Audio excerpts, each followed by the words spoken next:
Bem-vindo a mais um episódio de Novos Clássicos Show, nosso programa de notícias que a gente tenta ser o mais imparcial possível.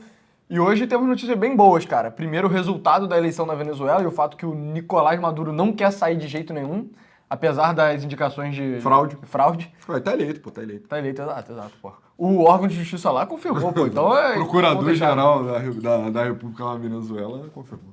Enfim, o desenvolvimento da guerra de Israel, né, do conflito com o Hezbollah, que aconteceu essa semana, que 12 crianças morreram. Depois, duas coisas que são menos notícias, são mais comentários, né? A galera que tá ficando bolada com o fato da possibilidade do evangelistão no Brasil, representada pela fadinha do skate. Ah, isso. E por último, uma pesquisa nova que saiu que tá dizendo que os homens jovens nos Estados Unidos, nessa eleição, estão guinando fortemente para votar no Trump, apesar de que na última votaram no Biden. Então essas vão ser as 4 notícias. Vamos lá, começando com Nicolás Maduro. Nicolás Maduro, presidente venezuelano recém-eleito, né, com 51% dos votos, sempre os 51% na América Latina. Só que as denúncias de fraude têm se acumulado. Primeiro, existe algum indício de materialidade? Não tem processo jurídico ainda, né? Mas assim que foi encerrada a votação, rolou um blackout informativo de 6 horas. Ou seja, as pessoas pararam de ser informadas em relação à apuração dos votos por 6 horas, o que já levantou suspeitas da oposição de que estava ali acontecendo uma fraude. Não, e também aquele negócio que a gente falou no último episódio. A justiça brasileira ia monitorar a eleição, mas eles foram expulsos, enfim. A Colômbia também ia monitorar. Não foram expulsos, eles falaram, se você não valoriza a nossa eleição, a gente não vai valorizar a sua. O que, de certa forma, colaborou para que essa fraude fosse feita com mais tranquilidade, né? Exato. Não teve intervenção externa. O que acontece é que a gente vai falar mais das decorrências propriamente ditas desse resultado. Não vamos apurar indício de fraude propriamente. A oposição diz que tem lá acesso à lista dos votos já, Sim, que comprovam que houve, enfim, não vamos entrar no mérito. Mas porque foi uma postura unânime, assim, praticamente unânime, da América do Sul, inclusive dos países do Mercosul, com exceção do Brasil, em denunciar a Venezuela e recorrer à Organização dos Estados Americanos, que é sediada lá em Washington, né? Que, digamos assim, geopoliticamente é como falar para os Estados Unidos, cara, faz alguma coisa, por favor. Acho que tá ficando esquisito rápido, faz alguma coisa. Tem as crianças no parquinho, que são os países da América Latina, e tem os Estados Unidos, que é tipo... Exato. O professor, assim. Exato. Entendeu? E a OEA é meio que como elas pedem socorro, entendeu? Para o inspetor, assim. O Brasil não está nessa comissão, mas a Argentina, Uruguai e Paraguai, se eu não me engano, capitanearam essa iniciativa, o que mostra, o que já de cara já coloca assim... Ué, Brasil, você não era o principal nome, né, a liderança no Mercosul, porque o Brasil é um colosso econômico perto desses outros países, né? Sim. E político, de relevância internacional também. Enfim, o Brasil perdeu a onda, não vai participar da denúncia, né, o processo. E, para agravar ainda mais a letargia, né, da resposta brasileira, Chile e Colômbia, que são os outros governos de esquerda, ou pelo menos de centro-esquerda, na América do Sul, também fizeram questão de denunciar o resultado da eleição. Inclusive, o Boric, que é o presidente chileno, que foi eleito com muito entusiasmo, né? Também os setores aqui da esquerda no Brasil trataram como um grande triunfo, assim, sobre o neoliberalismo, o legado ditatorial do Pinochet no Chile. Ele fez questão de ser um dos primeiros a denunciar, né? Os dois países que eram meio que eram credores, né? Era assim, a reserva fiduciária dessa eleição eram o Brasil e os Estados Unidos. E os dois não tiveram nenhuma resposta forte, pediram transparência e ainda não opinaram, entendeu? Não deram uma opinião formal, nenhuma denúncia. Você pode ler isso como, mas também o peso desses países é maior, né? Então, naturalmente, a movimentação tem que ser mais lenta. Mas isso é um esquisito, dado que, pelo que a gente vai falar agora, só fazendo off-topic, mas, cara, mais uma questão, assim, muito complicada na política externa do Joe Biden, mostrando, assim, cara, meio que uma indiferença, assim, a falta de... É estranho, né? Tipo, cara, pelo amor de Deus, entendeu? Exato. O Lula ainda tem questões dele ter sido muito próximo do Hugo Chávez, dele ser relativamente próximo do Nicolás Maduro e tal. Agora, pelo amor de Deus, os Estados Unidos não condenar imediatamente, Exato. Mesmo o Joe Biden sendo de esquerda, é aquela história. A esquerda nos Estados Unidos, principalmente política externa, não é esquerda de verdade, sabe? Não tem nenhum apego ao Nicolás Exato. Maduro. Por que não foi condenado ainda, sabe? Exato, e desde o princípio, negociando com Chávez para ele abrir mão do poder, tem lá o tal Tratado de Barbados e tal, que a Venezuela persistiu em ficar desrespeitando. E agora, cara, diante desse momento, assim, uma fraude clara, para assim... Os indícios de fraude, só para deixar claro, caso o pessoal não tenha assistido o último episódio, são o seguinte.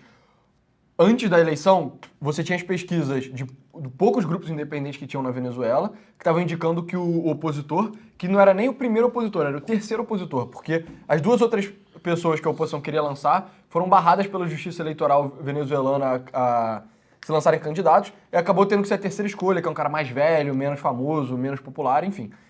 As pesquisas independentes estavam dando que esse cara ia ganhar com 70% dos votos, e que o Nicolás Maduro ia ter por volta de 30%, e as pesquisas do Maduro estavam dando que o Maduro ia ganhar por 50 e poucos por cento. E aí, o que se concretizou foi, segundo a justiça venezuelana, o Maduro tirou 50 e poucos por cento, e a oposição afirma que tem vários indícios lá de que, de fato, o opositor recebeu lá cerca de 70% dos votos. Então, eles dizem que nas cédulazinhas da urna que são impressas, você consegue somar e chegar nesse valor. Eu vi aquela página hoje no Mundo Militar colocando um vídeo, que é isso, não é um vídeo confirmado, né? Então, você não pode levar isso como sendo uma verdade absoluta, é uma coisa que acabou de sair no Twitter e tal, mas era um vídeo de uma opositora na Venezuela que tinha acessado o site da justiça venezuelana, tinha somado todas as cédulas de urna e que, de fato, se você somasse todas as células que tinham sido disponibilizadas pela justiça, que não foram todas, era cerca de 70%, o candidato da oposição tinha ganho com 70%. Então, é isso. Tem vários indícios de que a oposição ganhou, tem indícios de que aconteceu fraude, tem... Mesmo que você não acredite que esses indícios de que a oposição ganhou ou que houve fraude são críveis, pelo menos a condução da eleição pelo Nicolás Maduro foi muito estranha. A parte mais suspeita é o blackout informativo. Se tem acesso a cerca de 70% do recibo das urnas, mas as outras não foram divulgadas por que motivo, né? Exato. A justificativa do governo é que rolou um ataque hacker, propriamente, que é muito esquisito. Pelo amor de E Deus. uma interferência externa para ameaçar a soberania do processo eleitoral venezuelano. Esse discurso é bem clássico, né? Mas, enfim, a oposição está se organizando agora para... É até meio triste, porque no dia da votação eu passei, por acaso, no restaurante venezuelano aqui no Rio, e ele estava lotado, assim, estava abarrotado de venezuelanos, e eles estavam todos vestidos com a camisa e esperançosos de que as coisas iam melhorar para eles poderem regressar ao país deles, né? Assim, era um clima de muita Você supõe alegria. que eles eram contrários ao Maduro. Porque lá rola a parada da camisa da seleção também, entendeu? A camisa da seleção é um símbolo mais de direita, assim, e a galera de esquerda se veste vermelho. Cara, mais ou menos isso. Bom, enfim, essas coisas se replicam, né, por toda a América Latina. Se você acompanha mais de perto, assim, esses últimos comícios, processo eleitoral do Maduro, você vai perceber muitas semelhanças, assim, só que é uma versão piorada, entendeu? Mais tosco, mais degenerado, assim. Então, enfim, o que está acontecendo nesse exato momento? O pessoal falou que ainda está rolando muito ruído na internet. De fato, tem filmagem de gente abrindo fogo não, mas atirando para dispersar um grupo de pessoas que queriam votar, interdição de via pública, etc. Essas coisas ainda estão rolando, mas elas não foram apuradas, são ruído ainda. Mas o que é fato também é que a oposição está, nesse exato momento, organizando... Nesse exato momento, eu digo literalmente agora, estão acontecendo passeatas por toda a Venezuela para denunciar fraude, exigir uma recontagem, uma nova eleição, ou que o Maduro não aceite, né, o cargo, enfim. Que ele saia por vias democráticas ainda, para não escalar a situação para a guerra civil. Só que o Maduro já declarou que isso é definitivo. Sim. Não vou sair. E a justiça lá na Venezuela também já anunciou que são 20 anos de cadeia para quem se manifestar em via pública contestando o resultado da eleição. O que provocou não só uma elevação dos ânimos lá na Venezuela, mas também uma coisa que está acontecendo é que o Maduro ele antagoniza o tempo inteiro a ascensão do Milei lá na Argentina. Então, isso foi um tema muito comentado durante os comícios dele. Ele fala sobre a ascensão do fascismo na Argentina, que isso jamais vai poder acontecer na Venezuela. O Milei, em contrapartida, também odeia o Maduro, foi um dos caras que puxou a denúncia lá na OEA. Não, se o Milei chamava o Lula de comunista, que não é comunista, chamar o Maduro que já se aproxima muito mais, assim. Exato. Então, tinha um grupo essencial para a campanha de oposição que estava refugiado politicamente dentro da embaixada argentina em Caracas. São 6 pessoas, parece. E a Polícia Nacional Bolivariana, que, sem entrar no mérito, mas é a justiça lealista do Maduro. Por que existe isso, né? Exato. Sem comentários, assim. Calma, fique tranquilo, está tudo acontecendo democraticamente. Rodeou a embaixada da Argentina e está... É uma situação meio um imbróglio diplomático, né, que está acontecendo. Então, parece que a Argentina também anunciou que vai tirar a embaixada, mas isso ainda não está confirmado e o que vai acontecer com esses 6 políticos de oposição. São pessoas que fazem ligações internacionais e tal, envolvendo a campanha da oposição lá. Não, e para deixar claro, se a Venezuela invadisse a embaixada argentina, seria uma violação diplomática gravíssima, assim. Isso seria praticamente considerado um ato de guerra, basicamente, sabe? Exato. Então as pessoas estão acompanhando, parece que está nesse momento descambando para violência, já tem um morto confirmado, 46 feridos. Existe uma certa tensão em relação a vai ocorrer guerra civil, não vai ocorrer a guerra civil. Na verdade, que é muito pouco provável. O exército venezuelano, ele não só é um exército, digamos assim, acima da média para o que você esperaria da Venezuela, como ele também é extremamente lealista e está intimamente ligado ao poder político. Exato, lá na é aquela Venezuela. história, cara, igual na África, os ditadores, a população inteira tá passando fome, nada na economia funciona, mas o exército você tem que alimentar, entendeu? Exato. Se você, como ditador, autocrata, não der dinheiro e comida pro exército, você vai cair imediatamente. Exatamente. O Maduro, mesmo ele sendo burro, ele não é retardado. Exato. E a oposição lá na Venezuela não se organizou de forma paramilitar, então... Sim. Inclusive, Tem na Venezuela... relatos de grupos criminosos, de traficantes que estão falando que vão se juntar para derrubar o Maduro, só que isso é aquele negócio que é hiper mega ruído da internet ainda. Exato. Sim, a gente pode pagar com a língua nos próximos dias, mas agora exatamente não parece que é o que vai acontecer. Enfim, agora, essa é a notícia, como está agora, é preocupante mesmo. O Brasil sendo um país que compartilha a fronteira tão grande e tem relações, o governo, né, tem relações tão íntimas com a Venezuela, deixa a gente preocupado. O que preocupa mais ainda é não só a passividade do governo federal, que em contrapartida ao resto da América Latina não denunciou o resultado da eleição, mas para agravar, teve uma declaração oficial do partido do presidente, e aí você não mistura, né? Porque a gente está falando da declaração do Partido dos Trabalhadores como instituição política, né? Sim. Vamos Ou seja, é do assim. PT, não é do Lula. Exato. Eu diria que o Lula, ele não é da ala mais ideológica do PT. Né? A gente está falando especificamente da presidente. Que é do Gleisi PT. Hoffmann. Gleisi Hoffmann e seu namorado, ex-namorado, não sabe, Lindbergh Farias, que é aqui do Rio de Janeiro. São a ala mais ideológica do PT. E eles celebraram a jornada, e eu cito, né?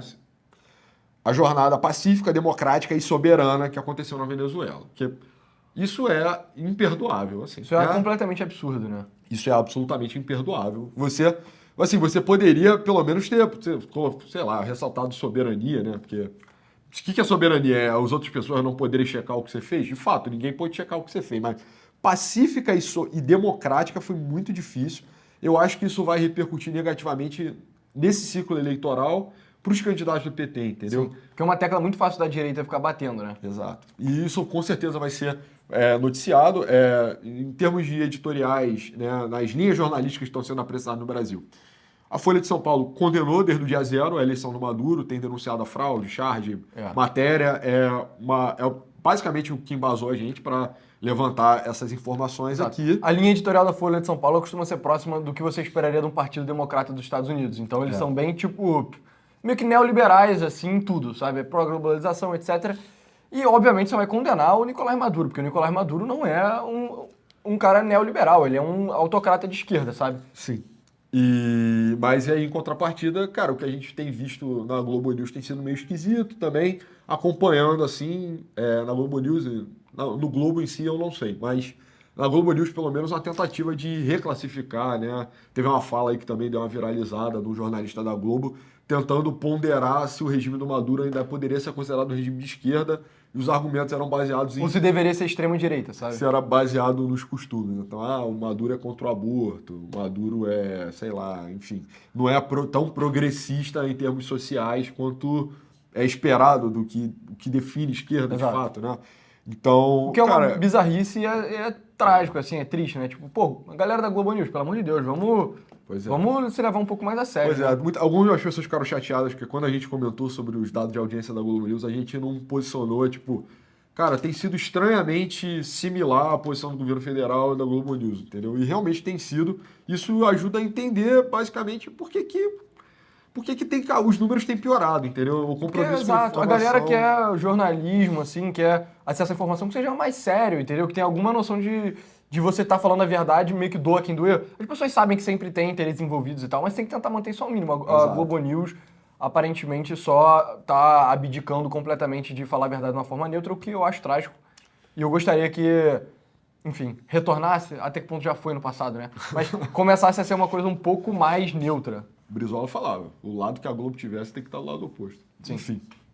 É isso sobre Venezuela por hoje. Cara, o primeiro comentário que eu tenho a pensar é o seguinte: o Lula, né, o PT, assim, principalmente o Lula, ele tá numa sinuca de bico com relação ao que ele faz. Porque, por um lado, a grande pauta dele nas eleições, a grande pauta da esquerda, desde a ascensão do Bolsonaro, era que o Bolsonaro era uma ameaça à democracia, sabe? Então, o mesmo discurso que foi feito contra o Trump nos Estados Unidos, tudo que faz, sei lá, a gente copia aqui, então eles resolveram falar isso, o Bolsonaro é uma ameaça à democracia e tal, beleza. Isso foi o que motivou muito das pessoas a se oporem ao Bolsonaro e votarem no PT. Então, por um lado, ele tem motivos eleitorais para condenar o Maduro, porque o que o Maduro fez é basicamente fraudar uma eleição e fazer um golpe e tal. Então, você sendo o partido que está defendendo a democracia, você teria uma pressão para condenar isso. Só que, por outro lado, o Lula ele também é um aliado histórico do Hugo Chávez e do Nicolás Maduro. Ele tem meio que essa afinidade como sendo um cara de esquerda da América Latina, da antiga, sabe? E ele é atacado pela direita como sendo tipo, nossa, o PT vai transformar o Brasil na Venezuela e etc. Então, ele tem essa pressão pra meio que não condenar o Maduro, pra passar o pano no Maduro, entendeu? Então, ele tá num lado meio tipo, cara, faria sentido condenar o ataque à democracia, mas faria sentido defender o meu amigo da Venezuela, que pelo menos simbolicamente é semelhante à ascensão do Lula. Então, eu diria que esse é o principal motivo pelo qual a gente tá demorando ver o Lula se posicionar alguma coisa. Eu acho que o que ele falar vai demonstrar muito sobre a situação interna do Lula, sabe? Sim. Que é, se ele defender o Nicolás Maduro, na minha opinião, isso seria uma demonstração de que o Lula tá ficando gaga e ele tá perdendo noção das coisas, sabe? Porque, obviamente, você deveria condenar, não só moralmente você deveria condenar isso, mas mesmo do ponto de vista puramente maquiavélico da política, cara, você obviamente condena, entendeu? Você não tem nada o que ganhar ficando do lado do Maduro, sabe? A grande maioria da população brasileira gosta de democracia, é contrário a essas bizarrices antidemocráticas de esquerda na Venezuela. Esse lado mais ideológico de esquerda dentro do PT e de outros partidos da esquerda radical, assim, eles vão colar no Lula independente do que o Lula fizer, entendeu? Então eles já são a base, ele não tem problema ele desagradar ele, sabe? Então, na minha opinião é essa, se o Lula não condenar o Maduro, é um sinal ruim, assim, cara, meio que da capacidade dele de conciliar. O Lula, tradicionalmente, era um cara relativamente conciliador, sabe? Sim, eu acho que a direita tem dificuldade de entender que tem alas diferentes dentro da esquerda, né? Eu acho que uma ala mais esclarecida, mais pragmática, estava há um tempo já fazendo esse momento de aproximação do chavismo com o bolsonarismo. Então, isso era um tema que às vezes subia assim para o mainstream durante o ciclo eleitoral de 2022. Mas o Bolsonaro gosta de militar, o Hugo Chávez gostava de militar também. Mas o Bolsonaro é populista, o Hugo Chávez era populista também e tal. Então, rolou uma tentativa desse setor mais esclarecido, mais democrático da esquerda, de fazer essa aproximação e tentar distanciar a vitória do Lula, que aconteceria como um verdadeiro trunfo democrático contra contra o que quer que seja que esteja do outro lado, né? A ditadura, a barbárie, etc. Essa linha não foi a linha vencedora. A linha vencedora foi a linha da galera do triunfo do povo, o Lula voltou e vai picanha e vai não sei o quê. Esse discurso pode ter favorecido o Lula num primeiro momento, mas agora torna para ele muito complicado condenar o Maduro, entendeu? Essa sinuca de bico é pressionada por essa ala mais histórica da esquerda que é mais radical, tem um ranço da Guerra Fria ainda. Então, por exemplo, esse pronunciamento, para mim, o que o Lula sinaliza com a hesitação em falar é que, tipo, eu não sei o que falar, na Sim, verdade. Exatamente. Eu acho que ele, pelo histórico dele, sendo um cara pragmático, sendo um cara extremamente político, ele não tomaria para si esse revés assim de graça, sem uma contrapartida. Mas aí, por exemplo, e ele é atrapalhado por essa ala mais ideológica do PT, essa galera mais antiga, menos pragmática, e a Gleisi Hoffmann jogou ele debaixo do ônibus, né?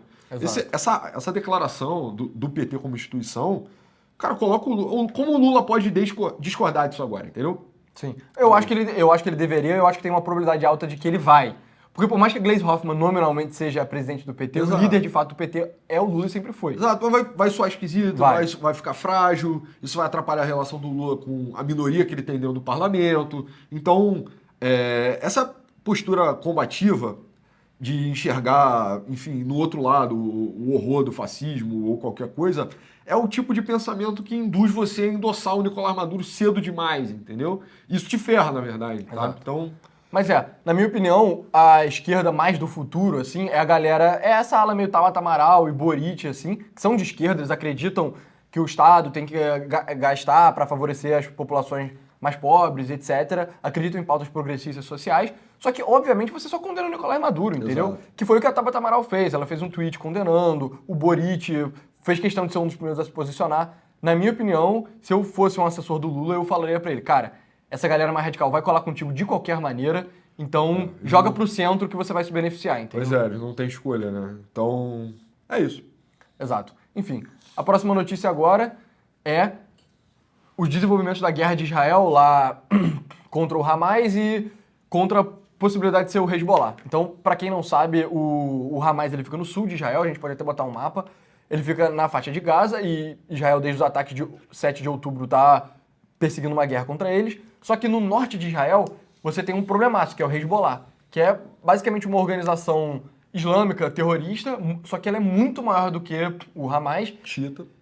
Exato, é xiita, é uma proxy do Irã, né? Então é um grupo que faz a geopolítica do Irã, só que é muito maior. E desde que rolou os ataques de 7 de outubro, a galera tá falando, pô, o Hezbollah tá jogando mais foguete e tal, a gente tem que ver até que ponto não vai acontecer uma guerra entre Israel e o Hezbollah, que seria uma guerra muito maior, muito mais destrutiva, sabe? Enfim, ele já tá meses nessa, e aí, será que vai rolar uma guerra contra o Hezbollah? Será que não vai? E nessa semana, o Hezbollah resolveu mandar uma série de mísseis para atacar Israel nas bases militares que eles têm nas colinas do Golã. Então, para quem não sabe, a colina do Golã é uma parte que fica no nordeste de Israel, que eles tomaram da Síria na década de 70, porque é um ponto muito estratégico para operações militares. E lá Israel tem várias bases militares e Tem tal. reserva hídrica também, que é um recurso super escasso, né, no Oriente Médio. Exato. E o Hezbollah atacou isso, só que o ataque, infelizmente, não pegou só nas bases militares de Israel, mas pegou num campo de futebol e matou 12 crianças, né? E aí, imediatamente quando isso aconteceu, várias pessoas já estavam super preocupadas. Caraca, ferrou. Israel agora vai entrar em guerra com o Líbano. Putz, vai ser uma tragédia. Não seria com o Líbano, com o governo do Líbano, né? Mas seria uma guerra no Líbano contra o Hezbollah. Vai ser uma tragédia, porque seria uma guerra gigante e tal. Só que o que aconteceu, na verdade, foi o seguinte. As crianças que morreram, elas não são propriamente israelenses. Elas são de uma minoria drusa, que é um grupo étnico e religioso, que é uma religião... É tipo uma heresia do Islã, assim, né? Então eles são muçulmanos, mas eles não são exatamente nem sunitas, nem xiitas. Eles são uns grupos minoritários que têm umas crianças religiosas meio doidas aí, de acreditar em várias revelações, acontecido... Reencarnação e tal. Que é um grupo que habita ali na região. Eles já foram oferecidos a cidadania israelense várias vezes, só que eles sempre negaram. Quando começou a guerra de Israel contra o Hamas, a partir dos ataques de 7 de outubro do ano passado, o Israel falou para todo mundo que mora no norte do país evacuar e ir mais para o sul, justamente para evitar ser morto por um possível ataque do Hezbollah, que vale a pena deixar claro que o Hezbollah é muito mais poderoso que o Hamas, sabe? Só que, então, a população israelense propriamente dita, seja judeus, seja de árabes, muçulmanos, etc., evacuou. Só que os drusos, dado que eles meio que não se consideram israelenses, resolveram ficar lá nas colinas do Golã. E essa partida de futebol estava acontecendo na maior cidade das colinas do Golã, que fica muito perto de uma base israelense. E fica poucos... O campo de futebol que foi atingido por um míssil e matou 12 crianças drusas fica tipo, a quilômetros da maior base militar israelense lá nas colinas do Golã. Enfim, o que aconteceu depois disso? O chefe da diplomacia israelense fez várias declarações falando que cada vez mais estamos caminhando em direção a uma grande guerra contra o Hezbollah, que é uma declaração mais agressiva, mas que de certa forma é o papel dele, né? Porque Israel, enfim, sendo o governo do Netanyahu, que é um governo mais de direita, mas mesmo não sendo o governo dele, reconhece que eles têm que ter uma postura agressiva para demonstrar força contra os inimigos deles. Então é uma coisa de se esperar. O Netanyahu, ele voltou adiantado da visita que ele estava tendo lá nos Estados Unidos. Então, várias pessoas estavam, caraca, ferrou, agora vai começar a guerra com o Hezbollah, só que, na prática, o Hezbollah falou que o ataque não foi deles, o que é mentira, o ataque sem nenhuma dúvida foi deles, só que eles não tinham intenção de matar um bando de criança drusa, isso não faz o menor sentido nem pro Hezbollah, enfim. E eles também declararam que se Israel parasse de violar o espaço aéreo libanês, que é uma coisa que Israel não vai fazer, Não. mas eles falaram que se Israel parasse de controlar o espaço aéreo libanês, o Hezbollah recuaria para trás de um rio que fica dezenas de quilômetros dentro da fronteira do Líbano, como um aceno à paz, né? E Israel também não mobilizou o exército deles para o norte do país, né? Então, tudo indica que, graças a Deus, não vai ser agora que vai ter uma escalada da guerra de Israel contra o Hezbollah, sabe? Isso não significa que não vai, que nos próximos meses ou no próximo ano, etc., não vai ter essa guerra. Ela continua sendo uma possibilidade, só que pelo menos foi um indicativo de que talvez o Hezbollah não esteja tão sanguinário buscando essa guerra nesse momento, né? Mas, de novo, a gente vê, enfim, os grupos islâmicos iniciando a agressão, por mais que dessa vez tenha sido uma fatalidade, assim, uma coisa horrível, porque em parte da rejeição dos Drusos à cidadania israelense é porque é um povo muito tradicional, muito agrário, então eles meio que não se enxergam, eles não se enxergam distantes da cultura ou da religião deles. Não é uma filiação étnica, mas no Oriente Médio muitas vezes isso se porta, né, dessa forma. Então, por exemplo, o Líbano é um país que tem várias religiões dentro dele.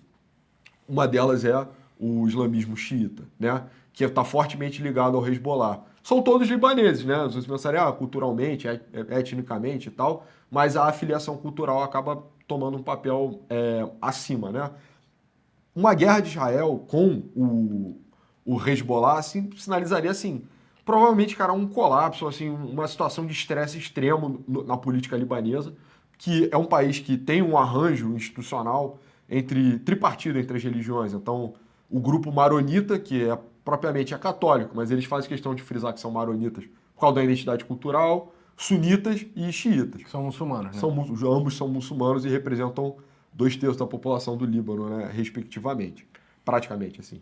Então, cara, o Hezbollah tem influência nos, por exemplo, parlamentares que são xiitas, ou membros do governo que são xiitas. E eles exigem essa participação e têm controle efetivo de algumas áreas do Líbano. Não, exato, uma área muito grande do Líbano. Praticamente todas as áreas de população xiita são controladas pelo Hezbollah, entendeu? Exato. Então, e é o grupo religioso que fortalece enfim, o corpo de soldados, né, propriamente do Hezbollah. Então, cara, um confronto direto entre Israel e Líbano é o arranjo institucional ali, que é muito frágil, ele evapora na hora, né? O Hezbollah pode tentar tomar o poder, a gente pode tratar de mais uma guerra civil no Líbano, mais uma tragédia humanitária. Não, e para Israel seria péssimo também, né? Porque seria um retorno às guerras grandes, assim. Exato. Então, Israel, no século XX, lutou várias guerras grandes contra os países árabes. No século XXI, eles fizeram campanha contra o Hezbollah, mas não foi uma guerra tão grande quanto as do passado. Agora eles estariam em duas frentes, estariam numa frente relativamente pequena lá em Gaza, mas que Israel está dedicando boa parte das forças armadas deles, justamente, eles poderiam só bombardear tudo, destruir tudo e acabar com Hamas. Só que, por motivos diplomáticos, Israel não pode fazer E isso. acabar com os civis também, né? Exato, exato. Israel é meio que obrigado pela diplomacia internacional a se esforçar ao máximo para minimizar a morte de civil, que é o que Israel faz. Não acredite nas pessoas que falam que Israel só está matando todo mundo, isso é mentira. Enfim, então eles estão dedicando boa parte dos recursos militares dele no sul. Se começasse um novo fronte na guerra no norte contra o Hezbollah, que é muito mais poderoso que o Hamas, Dezenas de vezes maior do que o Hamas. exato, entendeu? ia ser horrível tanto para a população do Líbano quanto para Israel militarmente, diplomaticamente, ia ser aprofundamento do caos que está rolando lá na região vai fazer um ano. Né? Exato. E seria a grande alegria final do regime iraniano, né? Que está por detrás desses grupos que ficam ameaçando a hegemonia de Israel. Na região, enfim. Exato. Mas é isso, né? Por enquanto, pelo menos, a gente pode ficar feliz que tudo indica que não vai ser agora que isso vai acontecer. Tá desescalonando. Né? Exato. Tá desescalonando, talvez Israel consiga resolver o problema deles com Hamas sem entrar em guerra com o Hezbollah, que seria uma grande vitória para Israel, para o Líbano e para o mundo com a exclusão do Irã. É isso. Agora, falando mais de comentário cultural, fala aí, por que a galera de esquerda tá ficando chateada com a Raíssa Leal? Cara, então, as pessoas que estão acompanhando as Olimpíadas devem ter visto e devem saber da história da fadinha do skate, né, a Raíssa Leal, que ganhou a medalha de bronze e estampou, né, a capa da maior parte dos jornais, porque ela fez em linguagem de sinais, né, fez em libras, disse, né, Jesus é o caminho, a verdade e a vida.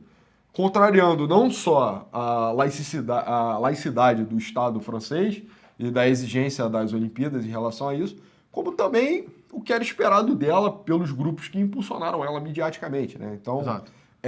a esquerda no Brasil, e o pessoal vai colocar aqui um tweet que eu li hoje de manhã Exato. que me motivou a querer falar sobre isso, mas que tem impactado especialmente a esquerda agora na compreensão de que a maior parte dos atletas brasileiros são profundamente religiosos, geralmente evangélicos, entendeu? E acabam caindo mais pro campo da direita, né? Exato. O exemplo mais famoso disso é o Neymar, só que a Raíssa Leal também tá caindo pra esse lado. Ela não fez nenhuma declaração política, né? Mas, Exato. em geral, a grande maioria dos evangélicos acaba caindo mais no lado conservador mesmo. Exato. Então, é uma menina, né, que, enfim, o que ela faz é particularmente relevante, é excepcional, assim, uma pessoa tão jovem ser um talento tão brilhante, assim, no esporte.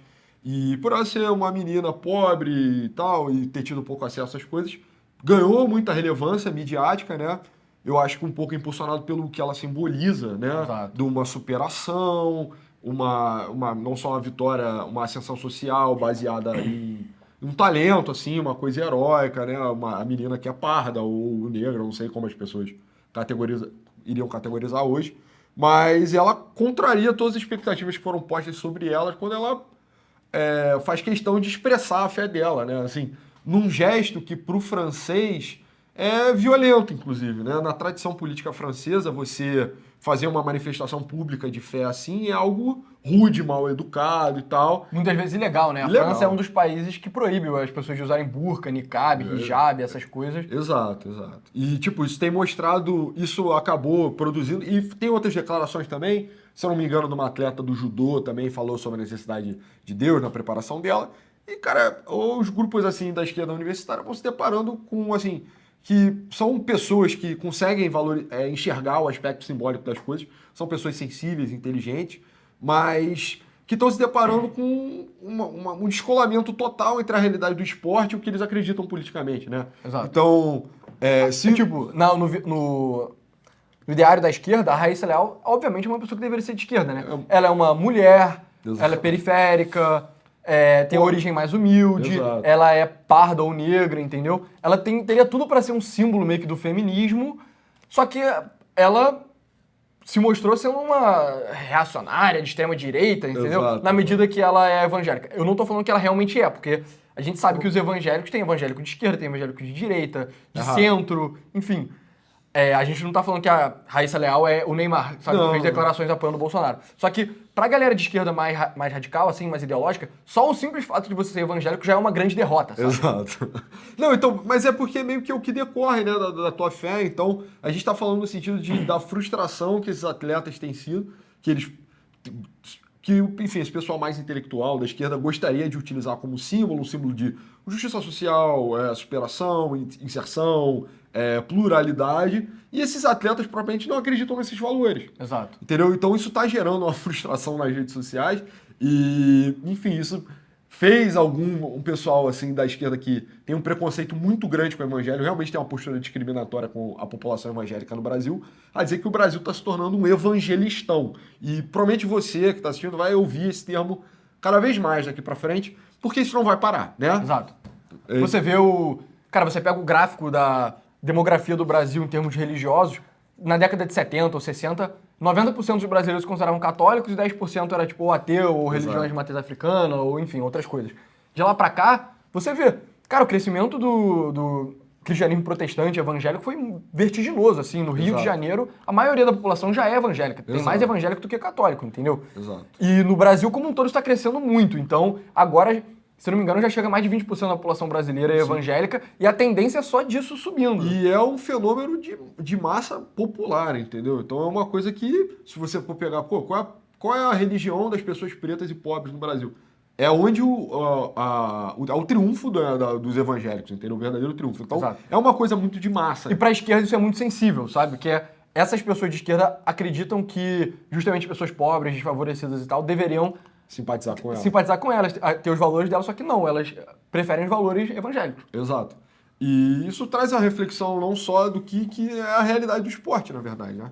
Se existe... Enfim, a gente estava comentando sobre a Olimpíada, é um um fenômeno do mundo clássico, né? Exato, é um do mundo pré-cristão, do mundo dos gregos e dos romanos. Exato, então ele é completamente desprovido de um senso de solidariedade no esporte em si, eu tô falando. Tem um aspecto geopolítico das Olimpíadas, que é a congregação das nações, a união, enfim, tudo bem, mas o esporte em si ele só tem um vencedor, ele é uma coisa que tem uma lógica de acumulação, na verdade, e ele é profundamente arraigado no esforço. Exato, Então, e ele é profundamente desigual, né? Exato. E você vê isso na forma que a Olimpíada é pontuada. Uma medalha de ouro vale mais do que 100 medalhas de prata e 1000 medalhas de bronze, entendeu? Exatamente. É isso, Cara, quem ganhou, só importa quem ganhou. Exato. Ah, mas não é justo que as pessoas passaram por caminhos diferentes pra chegar lá. Irmão, você Exato. ganhou ou não, entendeu? Exato. Esses eram os valores clássicos, eram os valores da Grécia e de Roma antigo. A Olimpíada, como é um fenômeno grego, que resgataram no começo do século XX, ele tem esses valores. Sim, mas até que ponto isso não é da própria natureza do esporte, né? O esporte tem a mesma lógica do mercado livre mais brutal possível, entendeu? Exato. Já tá todo mundo competindo, só uma pessoa toma tudo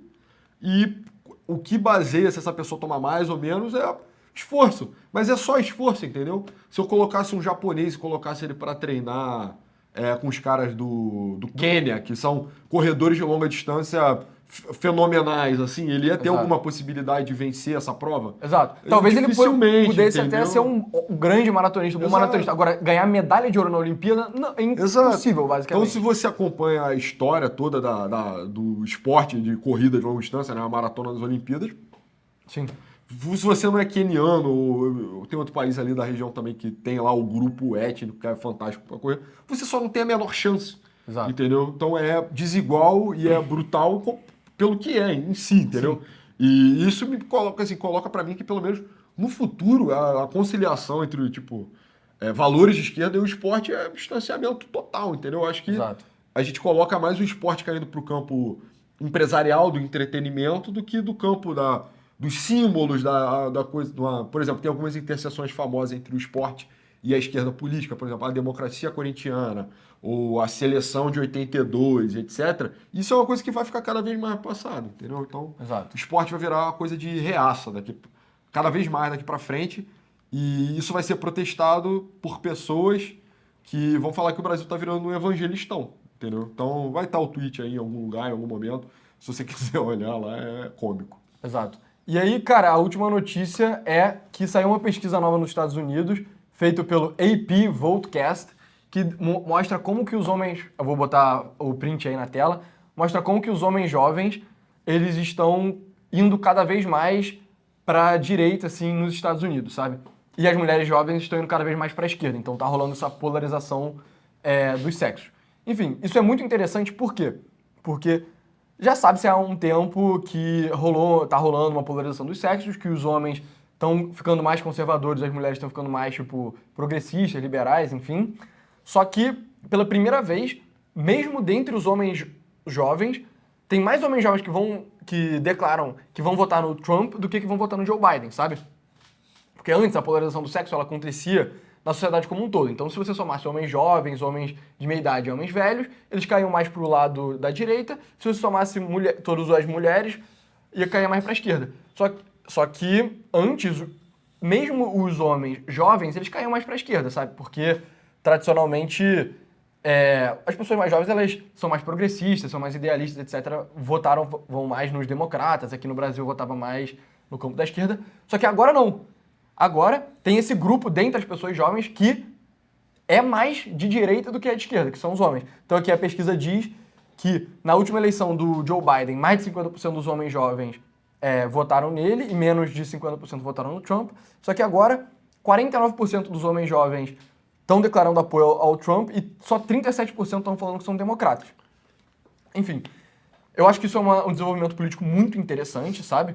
Porque isso demonstra como que, cara, essas pessoas que tentam fazer projeção política de longuíssimo prazo, elas estão sempre fadadas a errar porque as coisas mudam, entendeu?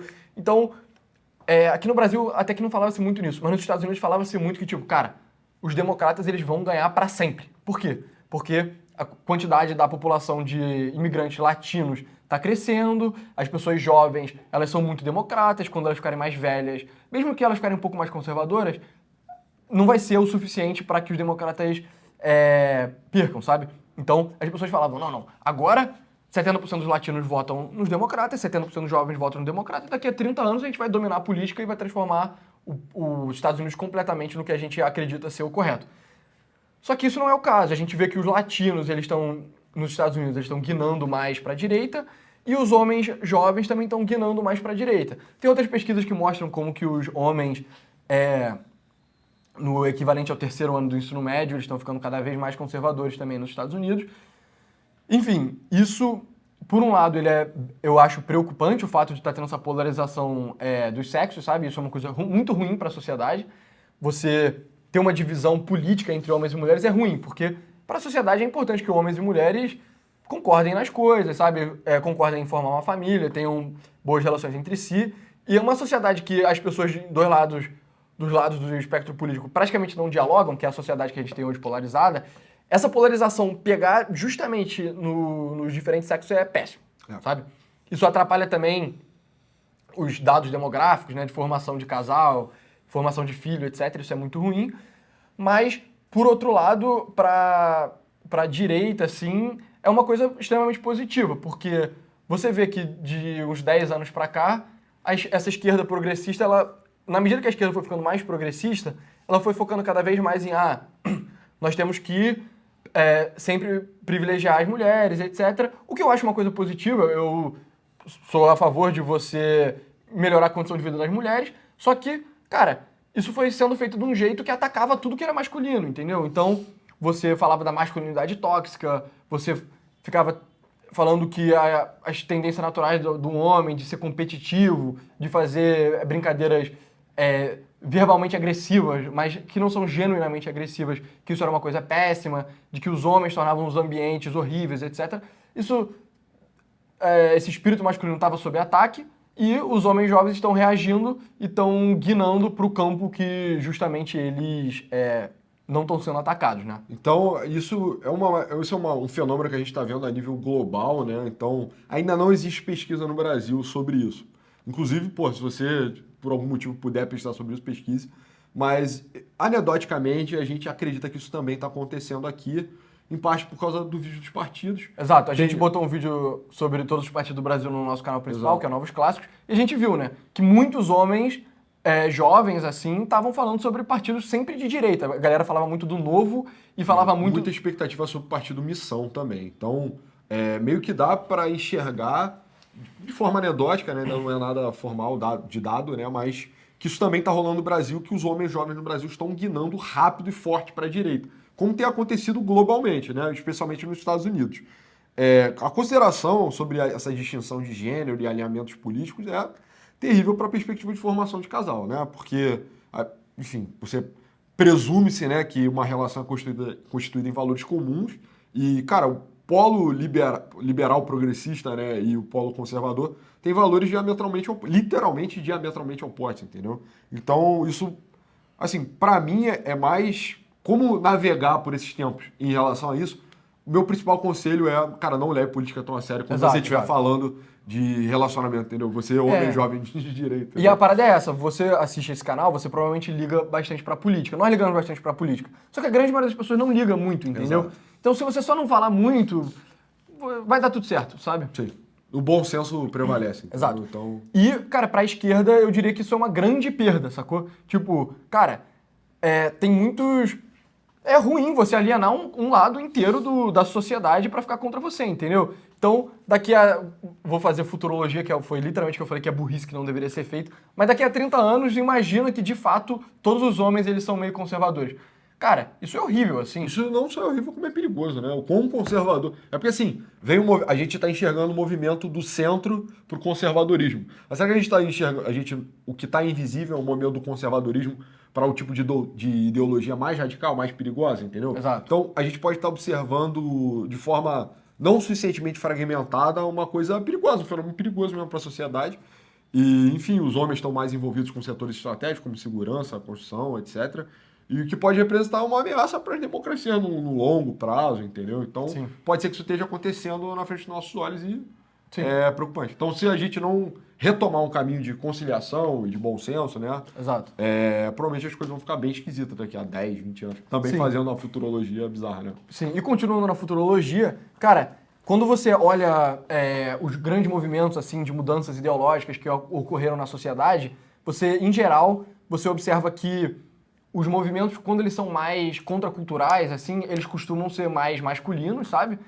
E que ao longo do tempo, quando esse movimento contracultural ele deixa de ser periférico, ele passa a se tornar o cerne da sociedade, as mulheres começam a aderir mais para ele, entendeu? Então, o fato de que isso você consegue observar tanto nos hippies, assim, que no começo os hippies era um movimento mais masculino e ao longo do tempo foi ficando mais feminino, até com movimentações políticas que são nefastas. Por exemplo, o nazismo também, quando ele era uma coisa pequena, ele era mais masculino, mas quando ficou uma coisa ampla da sociedade, ele ficou mais feminino. A resistência ao nazismo também foi igual, começou mais masculino, depois virou mais feminino. Então, futurologia, né? Obviamente é impossível você prever o que esse tipo de coisa vai acontecer, mas se essa mesma tendência se provar real, isso também demonstra que os dias desse progressismo identitário estão contados, sacou? É uma questão de anos ou décadas até essa contracultura conservadora e hoje masculina, que ela vire o centro da sociedade e depois passe a ser hegemônico em ambos os gêneros. Então, é isso. Então, pessoal, muito obrigado por assistir até aqui. Esse foi o episódio. Se inscreve no canal, segue a gente no Instagram, que é Novos Clássicos _UFC. Tem o Twitter também, @novosclássicos. Às vezes a gente twitta lá. E se por algum motivo você não conheceu o canal principal, que a gente faz uns vídeos animados, faz umas tier lists, assim, fala menos de notícia e fala mais de história, de filosofia, etc. Segue a gente lá, Novos Clássicos, que o conteúdo vai ser ótimo. Tá? Valeu. Valeu. Valeu.